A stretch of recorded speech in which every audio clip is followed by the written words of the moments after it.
At 2 a.m., the smartphone placed by the bedside starts ringing. Glancing at the screen, the name Nancy, my daughter, lights up. Wondering why she's calling at this hour, I hurriedly pick up the phone. "Hello, Nancy?" However, the caller turns out to be my granddaughter Amy, not my daughter Nancy. "Grandma, Mom is crying. Help!" She pleads desperately, her voice trembling, on the verge of tears. "Where's Dad?" I inquire. "Dad hit Mom and left." Amy replies. Shocked and without understanding, I quickly change and jump into the car. Entering the living room, I found Nancy sitting on the floor, crying. Amy, who had been trying hard to hold back her tears on the phone, now has a red nose and swollen eyes as she opens the door. "It's nothing serious," Nancy says, her cheeks swollen and red. "What happened?" I ask. "Well, actually." As I listen to Nancy's story, I feel my heart sink. Embracing the crying Amy, I gently stroke her head and quietly utter. "Next, it'll be Jason," collapsing onto the floor in tears. "My name is Carla, and I'm 57 years old. 2 years ago, I lost my husband, and now I live alone. My joys include visiting my daughter and her husband, who live about a 30-minute drive away, and watching my 4-year-old granddaughter Amy grow. I also engage in stock trading, a hobby my late husband taught me. As I trade stocks, I often find myself consulting with him in my mind, wondering if it's time to sell or if I should wait a bit longer. It's strange, but I feel like I hear his advice, saying, 'Let's hold on a bit longer.' Or, 'It's time now.' And oddly enough, following his words has often proven profitable. My daughter Nancy is 29 years old. She got married 5 years ago, and after Amy was born, she became a full-time homemaker. Her husband Jason works as a salesperson who visits houses individually. I used to think salespeople were high-earning elites, but it seems Jason's income isn't that great. Nancy has been doing freelance writing from home since last year. They live in a rented detached house, so the rent is quite high. However, balancing childcare, household chores, and her writing job is challenging, and it seems she hasn't seen much success. Jason doesn't compromise on anything regarding household matters. If things aren't tidy, he criticizes, and he doesn't allow shortcuts in cooking, so Nancy can't even use pre-made meals. Being consumed by household chores and cooking, she mentioned that despite her efforts, she barely earns $300 a month working from home. "That's why I support my daughter's family financially every month. It's money I've earned from my hobby anyway. If it helps my dear daughter and granddaughter, I'm fine with it." I believe men have their pride, so I've advised Nancy to keep quiet about it regarding Jason. Jason's job seems both low-paying and demanding.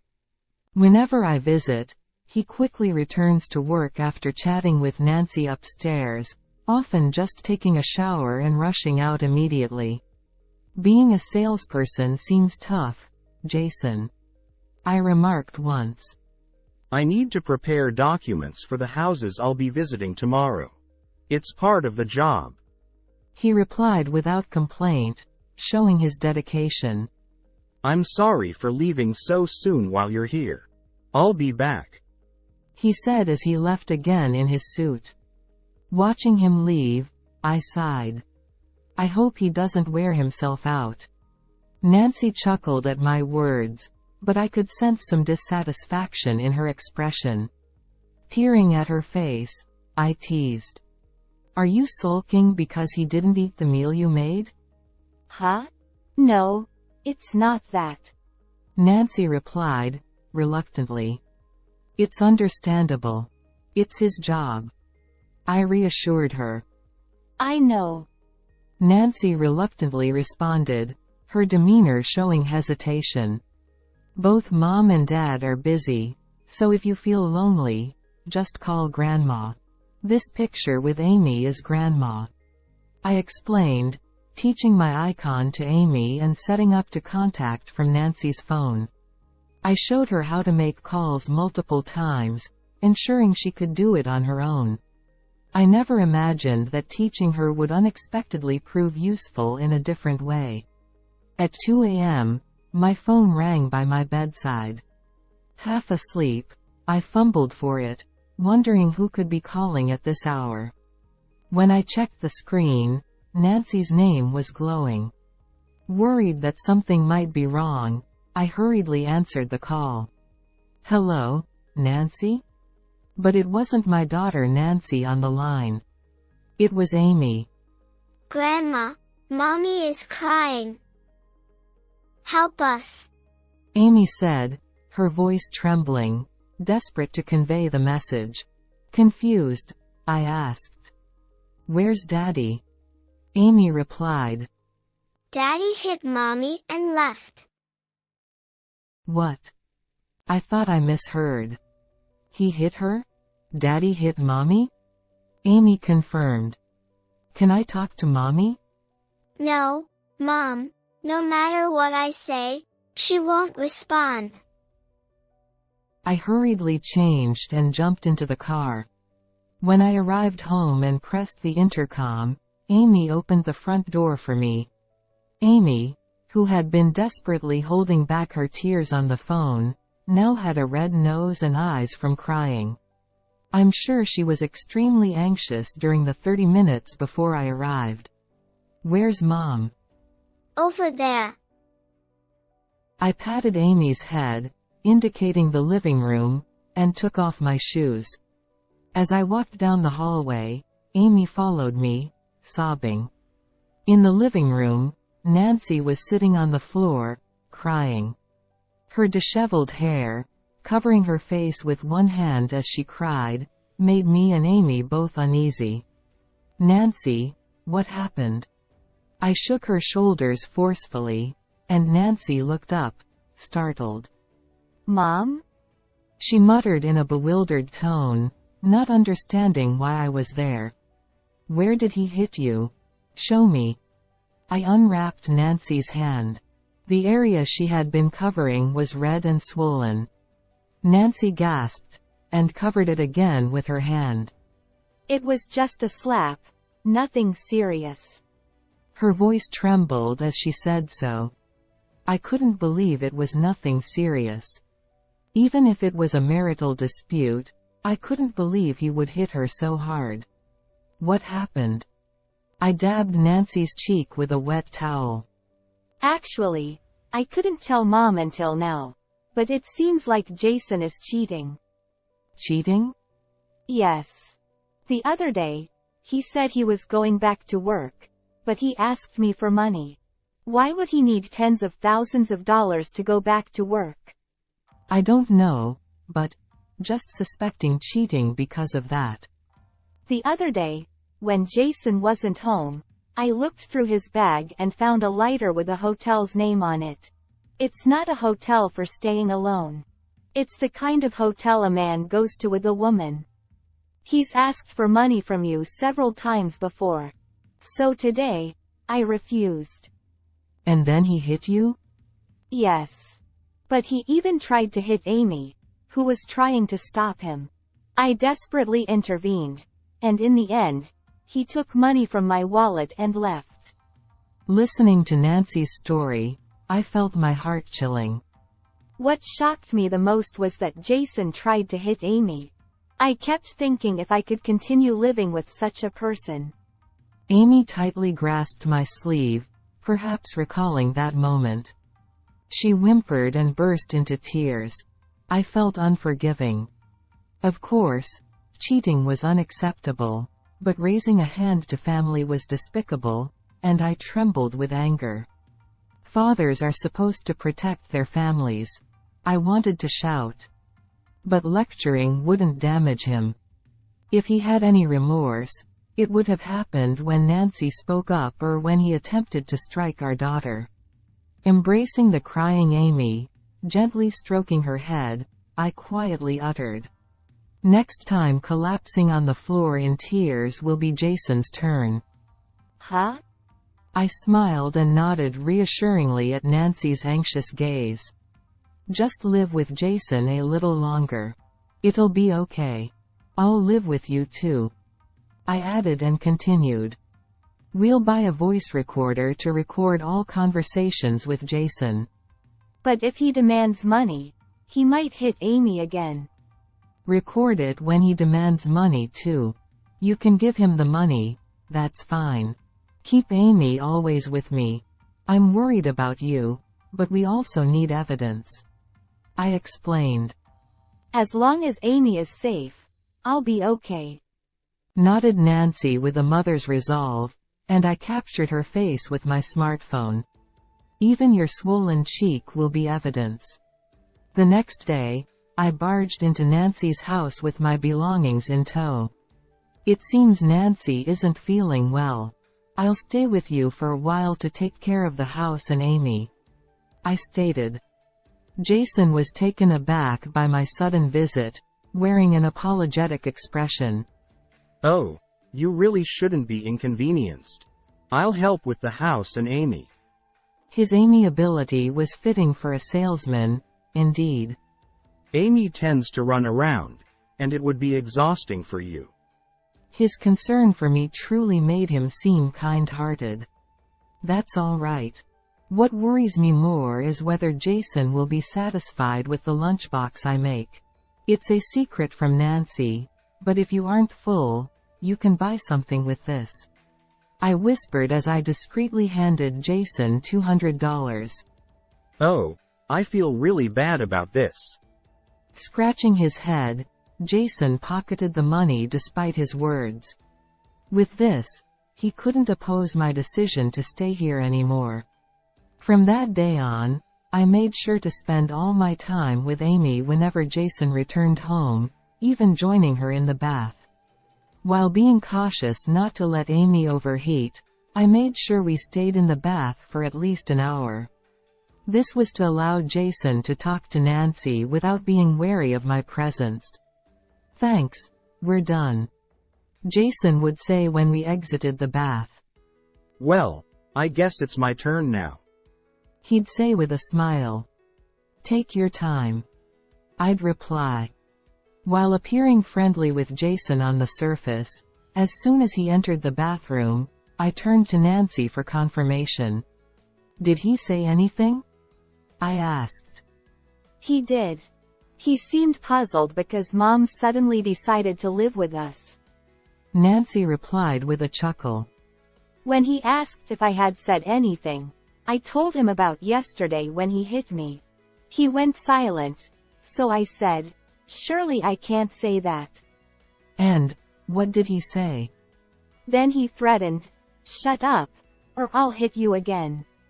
He dug his own grave without realizing he was being recorded. Seeing Nancy laugh eased my worries.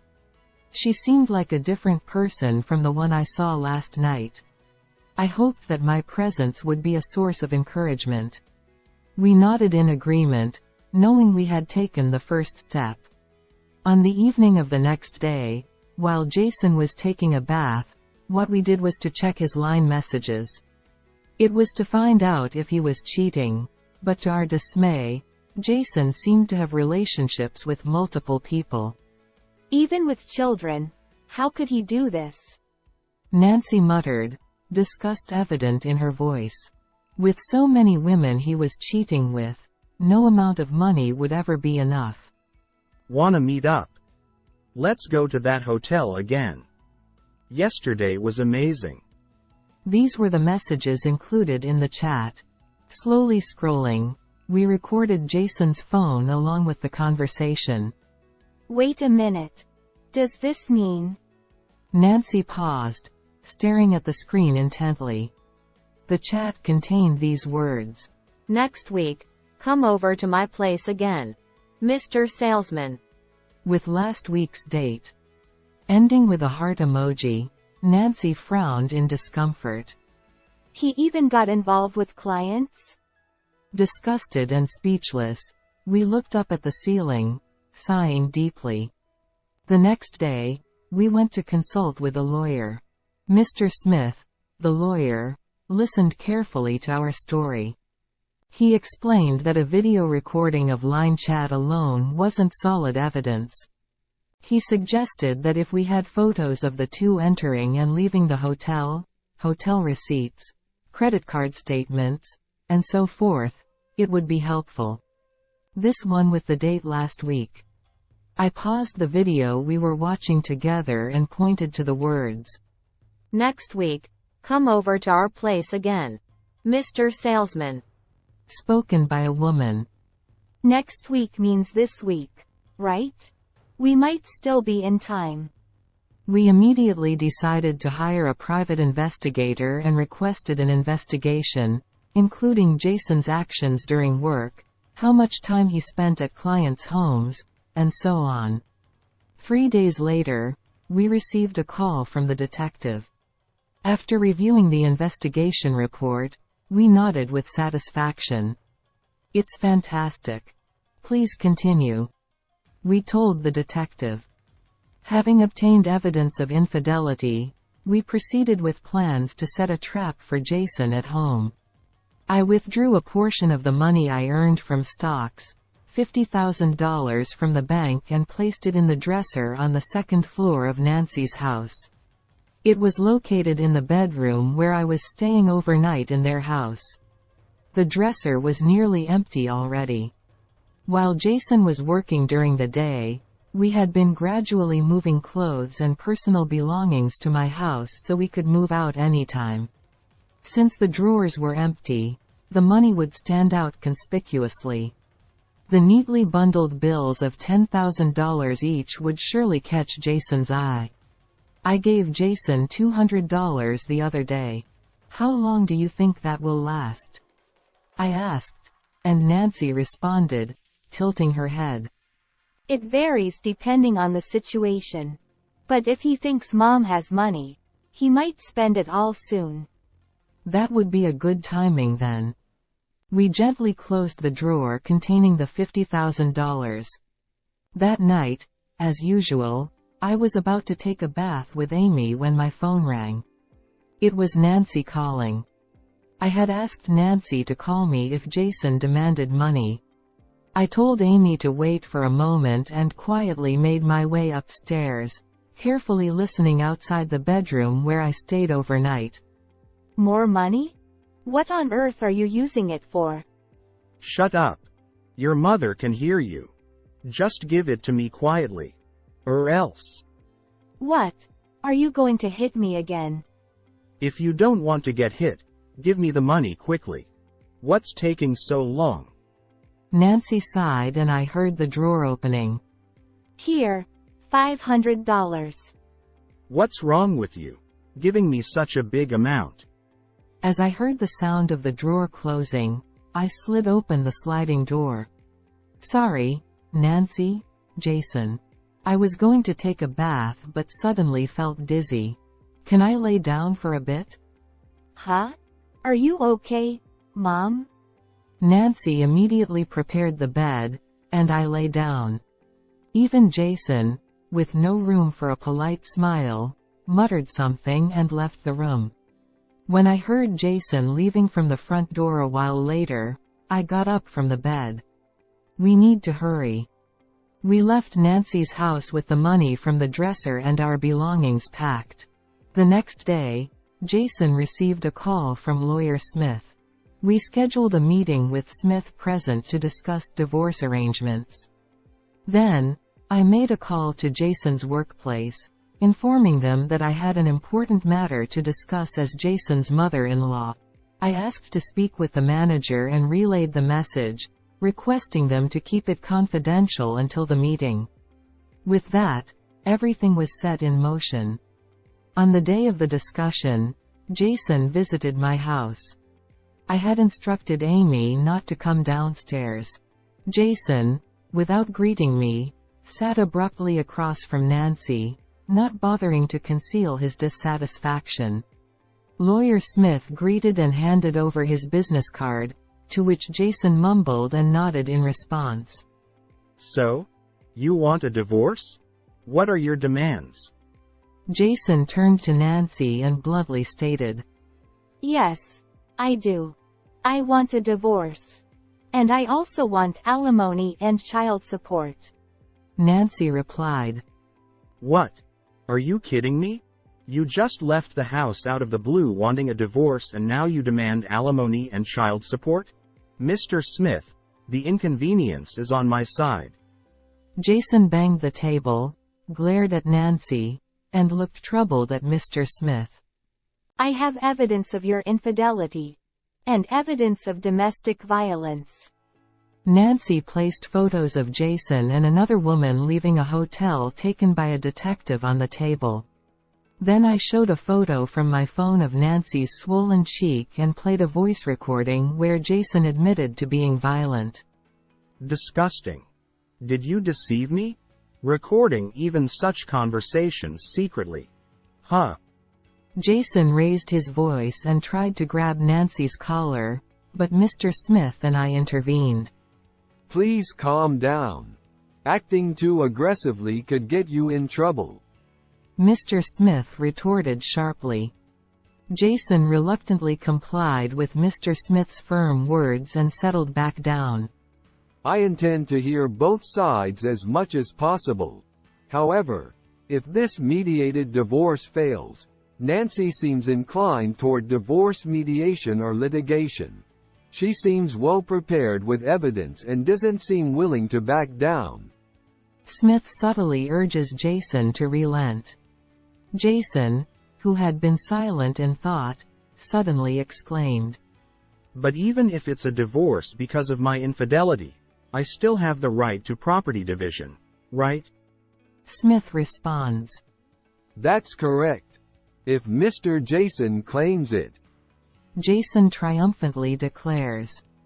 Then I'll claim it. Tough luck, Nancy. I don't have any property left, so hand over half of yours. Nancy calmly retorts. I don't have any either. Jason, taken aback, stares at Nancy for a moment before she repeats. I have no property at all. Jason, shocked, accuses. Don't lie. There was $50,000 in the drawer.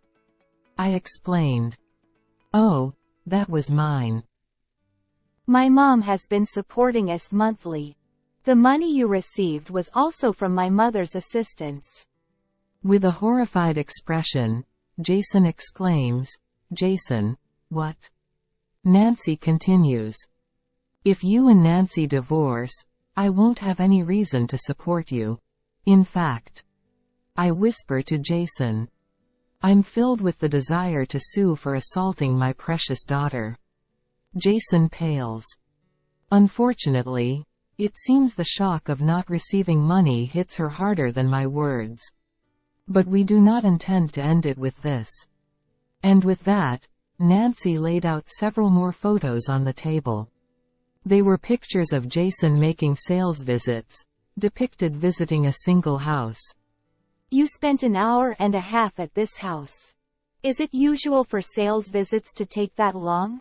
What were you doing inside? Jason chuckled at Nancy's words. Well, sales visits involve explaining the product and various things. It can take a while. Sometimes there are questions. I see. Nancy chuckled faintly as she placed more photos down. Do you have to strip down to your underwear for product demonstrations? Sounds tough. What kind of explanation is that? There, a photo showed Jason standing shirtless by a window. He must think they can't be seen much through the lace curtains. Even through the lace curtains, the woman embracing Jason in her underwear was clearly recognizable. There's more. Nancy placed an A4-sized paper on the table and showed Jason, his voice choked with disgust. I've had a detective continuing the investigation all along. It's a list of your cheating partners. If I compare this with your company's client list, you'll see just how many clients you've been involved with.